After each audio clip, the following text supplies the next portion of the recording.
उधर बीजेपी के कौमी सदर जेपी नड्डा ने कांग्रेस के सत्याग्रह पर हमला किया है। उन्होंने कहा कि सत्याग्रह नहीं, सच छुपाने की कोशिश है। गांधी खानदान खुद को कानून से बालातर समझता है।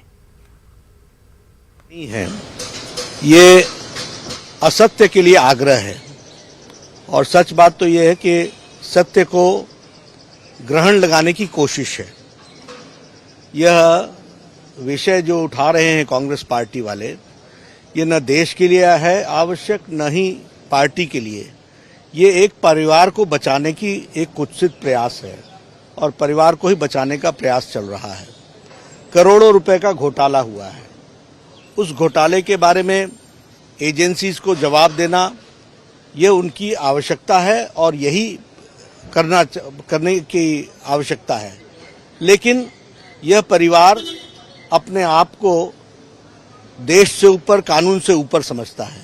इसलिए इनसे कोई पूछे, हिमाकत करे कि इनसे कोई पूछे, ये इन्हें नागुजार है, यानी ये इसको एक्सेप्ट नहीं करते हैं। और अभी अभी सुप्रीम कोर्ट का फैसला आया है, prevention of money laundering act और ईडी के जुरिस्डिक्शन को अपहोल्ड किया गया है।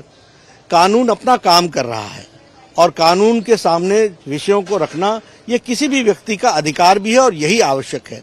लेकिन कांग्रेस पार्टी और जिस तरीके से एक परिवार को कानून से ऊपर समझने के जो कुत्सित प्रयास है, यह इस देश में चलने वाला नहीं।